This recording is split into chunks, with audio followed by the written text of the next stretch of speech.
Good morning and welcome to Rising. We're excited to have another great show for you today. Kimberly Leonard from Insider will be with us to discuss the Alabama congressman whose family sold $50,000 worth of Pfizer stock but failed to disclose the sale within the legal time frame. Plus, Team Rising weighs in on Florida Governor Ron DeSantis' incentive for unvaccinated policemen moving to Florida. But first, Moderna has completed vaccine trials for children ages 6 to 11 and shared yesterday that its regime is both safe and effective for kids. In fact, Moderna found that fully vaccinated children produced 1.5 times more COVID-19 antibodies than fully vaccinated adults.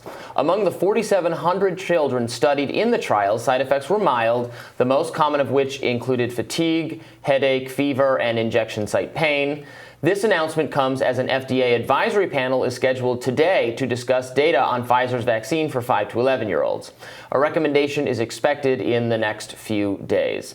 So this is obviously going to be good news for many parents who want to vaccinate their young children, feel unwilling to socialize, to do some activities, and I think that's great. I think families should be able to make that choice. I don't think that there's any really scientific rationale to make it mandatory or that kids have to get it, given that they have, they do not tend to have severe COVID outcomes. But you know what? Families can make this choice for themselves. Right, and mandating it for children seems a bit extreme before you have vaccinated the adult population, because that's the place where the virus is really going to kind of mutate and generate more variants and continue to thrive. Whereas, like you said, a lot of children recover quickly. However, I would encourage people to watch the Joe Rogan, Sanjay Gupta conversation about this question, because they went really in depth on it, and both sides making kind of their best case argument. And Rogan kept making the point that, look, kids are going to get over this quickly. It's 0.00 whatever percentage of children are going to suffer severe illness or death as a result of this. So therefore, the numbers are on the side of not vaccinating, because there might be, particularly in boys, a slightly higher risk of myocarditis with the vaccine than with getting infected with COVID. Gupta's response was basically, yes, there is some risk with myocarditis. That dissipates very quickly. Inflammation of the body is generally consistent with how our immune system responds to a vaccine. Mm-hmm. But this is the key point that he made that I think, and this was actually fairly persuasive to me as a parent. He said you have to think about the effects of COVID beyond just death and just beyond severe illness, because it's such a novel illness that we don't know what it's going to do. We know all of these people with long COVID. We know it's a vascular disease. It gets in your bloodstream. We don't know what it's going to do to you long term. So yes, you might get it and your kid's fine for a day, but you don't know what that is going to do long term. Now, same is true for the vaccine, but from his perspective, you have a much higher risk of a wild card playing out when it comes to COVID, the disease, than with the vaccine. That to me was persuasive, but I think obviously people are going to have to make their own decisions on this. And I don't know. What do you think of that idea that, I mean, HIV is not the right analogy, but it'd be like you getting infected with HIV. You're like, well, I got a positive test, but I was fine. So this is going to be fine. Long term, it turns into AIDS. The thing with long COVID, though, is I don't know. I'm kind of skeptical. You hear a lot of these stories, and then it looked like there have been some reports on this, and then later they go back and look at, and it turns out, people who are saying they're having long COVID symptoms, they never even had COVID in the first place. Mm-hmm. That's happened sometimes. For sure. We're very unhealthy. Mentally and physically. Or there are people saying they have fatigue, they have anxiety, they have kind of nebulous. Right. They have these nebulous side effects or symptoms, but that aren't actually pegged to any provable disease. That said, there could be we need to know more, and yes, I'm concerned. had a breakthrough case of COVID. I don't know what this is going to mean for me long term. I was vaccinated, so I had a very mild case, but who knows, how it will go. So again, yes, I encourage everyone. I very much think people should get vaccinated, and I think families should certainly. It'll be great that they'll have this choice that they can make for their kids. But for the kids, I think the calculation is is closer than. I don't think it's close at all for any other age group. It's a little bit close for kids. And I do think you're right that some of the long COVID is not long COVID, but some of it is, and that should be scary. Another thing that Gupta said is that look, all of the myocarditis that they've observed in children was after the second dose. So if your kid, if you feel like there's some reason that the second dose, this is what Gupta was saying, that the second dose is going to create some type of side effect, do the first dose. Yeah. Because the studies have shown the first dose is basically 0. You're good, and also you're pretty good to go after the first dose. If we're looking at these, the effectiveness is pretty It's pretty high. It takes you 70 to 90 or whatever. Right. So it's very good.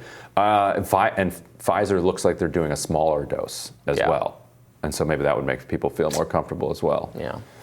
Anyway, switching gears to another piece of news we wanted to discuss. The House Intelligence Committee is looking into a Yahoo News report that alleged that CIA officials planned to kidnap Julian Assange from the Embassy of Ecuador in London back in 2017, following the publication of WikiLeaks documents that exposed the CIA's use of hacking tools.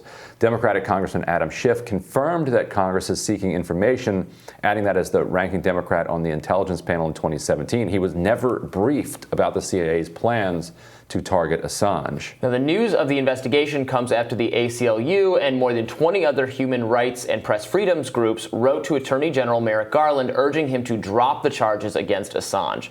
Amnesty International also demanded the release of Assange, saying, quote, assurances by the U.S. government that they would not put Julian Assange in a maximum security prison or subject him to abusive special administrative measures were discredited by their admission that they reserved the right to reverse those guarantees. Now reports that the CIA considered kidnapping or killing Assange have cast even more doubt on the reliability of U.S. promises and further exposed the political motivation behind this case. Now, this comes ahead of an appeal hearing against the decision by a UK court not to extradite Julian Assange to the USA. So Adam Schiff was interested in asking the right questions. I'm glad to see him doing that.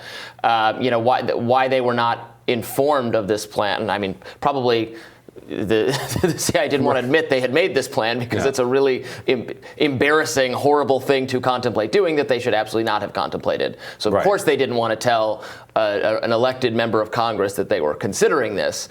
But now, although they're supposed to, and they do brief Congress on a lot of the deplorable things that they're plotting around the world. Since they never actually snatched him, it does seem like WikiLeaks did publish footage of a grab team right outside of the embassy in late 2018. But they never grabbed him. So maybe they felt like as long as they didn't succeed in doing this, they just thought about it. They were just kicking around. They were just planning. So they didn't end up actually doing it.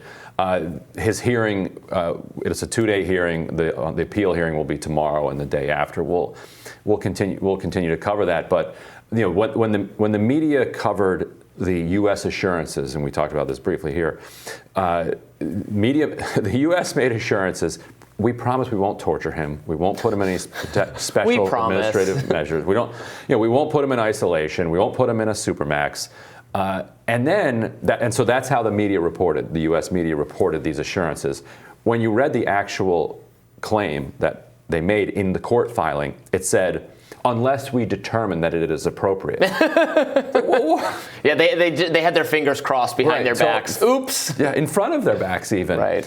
And then you find out that, they were also plotting earlier, just recently, to kidnap or even kicking around the idea of killing him or shooting out the tires of a Russian plane if Russia offered him some sort of amnesty. And so it does call into question. Do we know how they were going to? He's in the embassy, right? He never leaves it. The whole time he was there, he's never, right? He didn't step outside. So they were going to lure him outside or something. I don't know what they were going to do. Perhaps. So I've been there, and I went there to interview him in 2012. There's an outdoor? Is there like a little outdoor space? It's a flat, and so. It's basically an apartment. If you think it's an embassy, so you think of it like an embassy here in Washington D.C., a big sprawling compound. Not at all. It's basically an apartment building. You walk up these first flight of stairs, then there's like a doorman, just a random kind of doorman that'd be at any other building. He must work for some intelligence community at this point.